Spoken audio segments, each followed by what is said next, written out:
ابن ماجه رحمه الله په خپل کتاب کې دا حدیث ذکر کړی دی.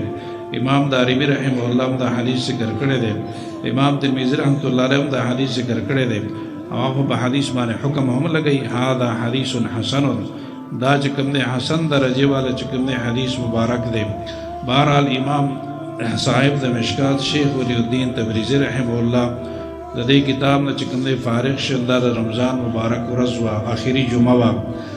او دغه آخري جمعه بیا په سبا باندې چې کوم دی د وړوکي اختر ورځ هم وا.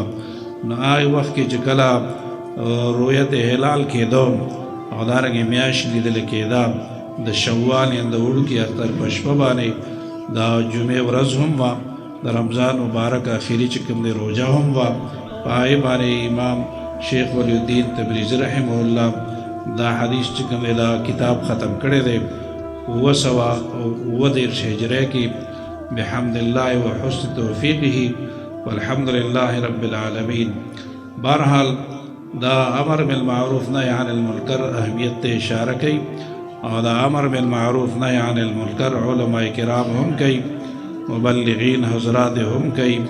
دین سره تعلق لرونکي ټول انسانان امر بالمعروف او نهی عن المنکر کوي.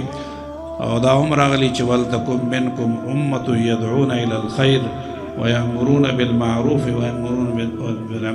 وينهون عن المنکر. تاسو کې داسې یو ډله وي چې خلک نیکو طرف ته رابلي، بدونه چې کوم دی هغه منع کوي. دا علماء کرام هم دي، مبلغین حضرات هم دي،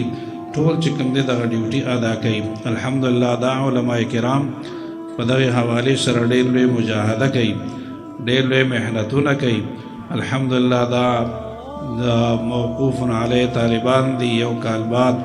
دی به چې کوم دی بخاری شریف او دارنګې دا صحاح سته وایي،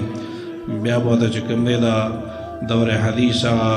سند فراغ ملاویږي، او دارنګې چې کوم دی خپلو ځایونو کې به دا چې کوم دی د دین خدمت چې کوم دی کوي. الحمدلله دا اداره دا علماء کرام هر عالم په خپل ځای باندې د دین ډېر خدمت کوي، د قرآن مجید خدمت کوي، د رسول الله صلی الله علیه وسلم د حدیثو خدمت کوي. لہذا من بلاغی سره چې کوم دی هغه شان تعاون کوو، ځکه حدیث مبارک کې راځي کن عالما او متعلما او خادما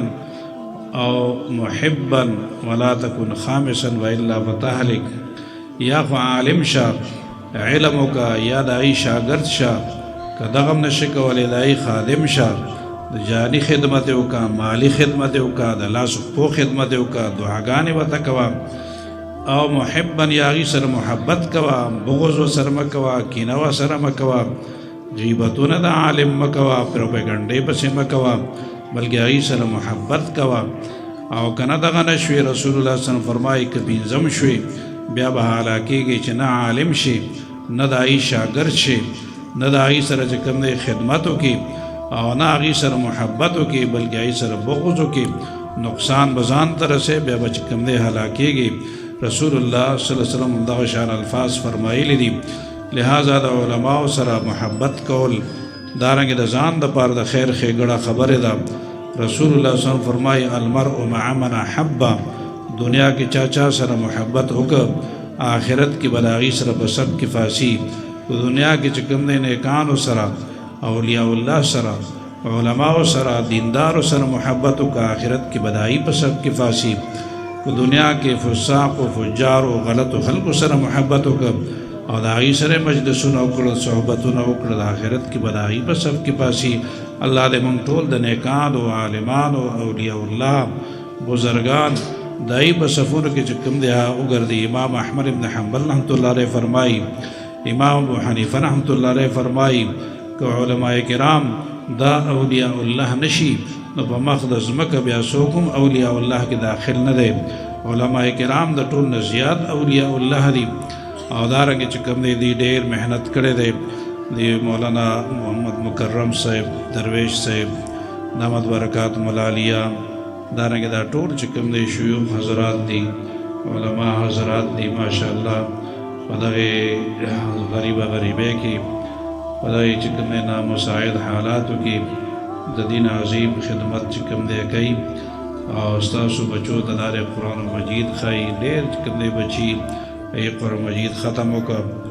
حفظونه وکړه یا دارنګې ناظرې وکړې او دې نه معلومیږي دا علماء کرام در دې قوم ډېر خیرخواهي ځکه د دنیا عزت والا هم ورکوي د آخرت د فلا خلک وایي د فلاني سړي د بچي دستاربندي وشو دنیا کې مې عزت وي آخرت کې د مور پلار ته ولا دستاربندي الله پاک کوي څنګه چې حدیث مبارک کې تاسو اورېدلی دي او ټول بچي به تانه تښتي خو دغه بچي چې تا ورته قرآن ویلي نو دی به ستا سفارش کوي نور بچي یوم یفر المرء من اخیه و امه و ابیه و صاحبته و بنیه لکل امرئ منهم شأن یومئذ یغنیه هر سړی په خپل فکر کې وي او هر سړی به د یو بل نه تښتي پلار به د زوی نه زوی به د پلار نه مور به د لور نه لور به د مور نه ښځه به د خاوند نه خاوند به د ښځې نه دا تېښته کوي یو بل نه او فرار اختیاروي صرف هغه بچی چې قرآن خوانه بچی وي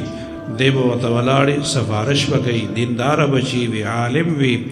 هغه سفارش کوي مور پلار او رشتہ دار به جنت ته چې کوم دی بوځي الله به د هغې سفارش مني لہذا دا علماء کرام موږ ته دنیا کې هم عزت راکوي آخرت کې هم عزت چې کوم دی دا موږ ته راکوي نو خپل عزت دپاره دنیا او د آخرت د عزت دپاره علماو سره چې کوم دی ملګرتیا ده د هغې سره تعاونونه دي هغې د دعاګانې دي کم از کم 2 رکعات یو انسانو کې نور څه نشي کولی هغې د دعا کوي الله پاک د دین خدمت شروع دی ته وله کامیابي ورکړي نو ټولو ته دې الله مبارک وګرځوي دستاربندی دې الله ټولو ته مبارک وګرځوي ختمونه د قرآن مجید او ختمونه د مشکات الله شریف ټول دې الله ټول ته مبارک وګرځوي وصلی الله تعالی علی خیر خلقه محمد و آله و اصحابه اجمعین برحمتک